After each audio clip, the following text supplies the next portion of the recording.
Bonjour à tous et bienvenue à la troisième édition de Tour d'Europe des AppMakers. J'entends très souvent dans les médias, on a un rapport très conflictuel et très antagoniste avec ces grandes entreprises en fait de tech qui sont représentées par Google, Apple ou Facebook. Moi, ce que je peux aussi témoigner, c'est apporter de manière un peu plus nuancée en fait certaines choses parce que pour la plupart des développeurs, lorsque ces géants se sont révélés en fait, ils l'ont fait en améliorant les conditions commerciales pour leurs partenaires, notamment pour les développeurs. On est passé à une époque où, en gros, les opérateurs téléphoniques prenaient 70% des revenus. On est passé à un système en fait où on ne vous prenait que 30% de nos revenus. Il y a beaucoup de choses qui ont été très positives pour nous, notamment. Et donc, à la suite d'un certain nombre de textes tout à fait fondateurs et qui font aujourd'hui référence, je pense au RGPD par exemple, c'est celui que nous avons tous en tête, qui est un texte sur les plateformes avec le DMA et qui est un texte sur les Services Act par ailleurs, mais écoutez, ça vient compléter un dispositif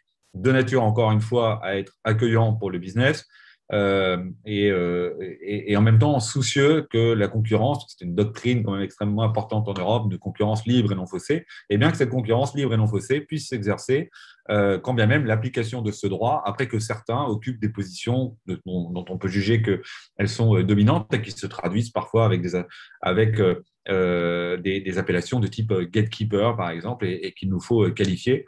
L'objectif étant de bannir et de punir personne, mais l'objectif étant de permettre et de stimuler le marché pour que chacun puisse y trouver sa place. Voilà. Disons l'approche avec une réglementation exemptée pour un nombre réduit et des larges plateformes systémiques est la bonne approche. Il est clair qu'on peut essayer d'introduire, et c'est un peu les débats que nous sommes en train de faire au Parlement européen, des critères aussi qualitatifs à côté des critères quantitatifs. Il y a maintenant des critères quantitatifs bien déterminés que vous connaissez au niveau des volumes d'affaires, d'usagers, etc. On peut essayer aussi d'introduire des critères un peu plus qualitatifs pour avoir à la fois la flexibilité de l'analyse et nous adapter mieux et étudier mieux les business models. Donc, il faut assurer que les nouvelles règles que nous sommes en train d'élaborer assurent au maximum l'entrée des nouveaux acteurs dans les marchés européens. C'est encore une fois, là aussi, je répète, c'est une question de pluralisme et c'est une question de pluralisme qui, d'après moi, va tout d'abord dans l'intérêt des innovateurs, des startups et des petites et moyennes entreprises. Et je crois qu'il y a un autre aspect qui est très important de mettre en exergue, c'est finalement la nécessité de renforcer la confiance des consommateurs.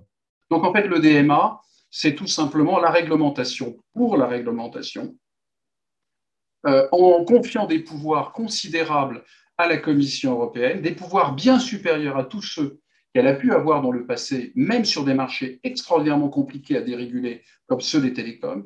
Du point de vue de l'ARCEP et des régulateurs des télécoms en Europe, qui sont organisés autour d'un groupe, le BEREC, et j'y reviendrai, ce règlement, c'est une avancée notable. On peut considérer que la mise en œuvre du DMA, du règlement, pourrait être améliorée et son efficacité et son adaptabilité doit être améliorée ou pourrait l'être. Adaptabilité et flexibilité par rapport à la variété des situations, des business models. Il faut améliorer la flexibilité. Ça veut dire, du point de vue, si on se réfère à l'expérience des régulateurs sectoriels, donc des régulateurs techniques qui interviennent en amont pour essayer d'éviter que des problèmes se produisent, essayer d'individualiser les remèdes, individualiser les obligations, c'est-à-dire adapter les obligations au modèle d'affaires et éviter le one size fit all. Les arguments, j'allais dire, en faveur de l'interopérabilité sont assez importants et moi je ne les trouve pas contradictoires. Ensuite, vous évoquez le fait que ce soit irréconciliable entre l'exigence de sécurité et services et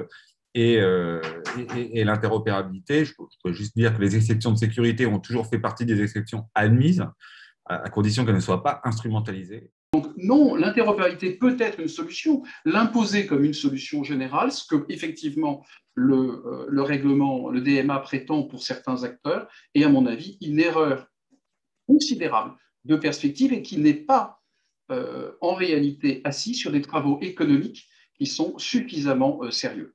De cette chose-là, c'est-à-dire que de toute manière, si l'intention initiale, c'est de pouvoir faire émerger des super opérateurs européens qui sont extrêmement forts, la première chose, c'est déjà de donner accès soit à ces pays-là, hein, qui sont maintenant littéralement quasiment la moitié des consommateurs de contenu mobile sur Terre, soit ou en tout cas appliquer une symétrie qui fait que nous, on a tout simplement moins de concurrence de leur part. Aujourd'hui, pour l'instant, même, vous voyez, on entend souvent parler des GAFA, mais pendant qu'on parle d'eux, on ne voit pas en fait la montée absolument vertigineuse que des entreprises chinoises vont avoir.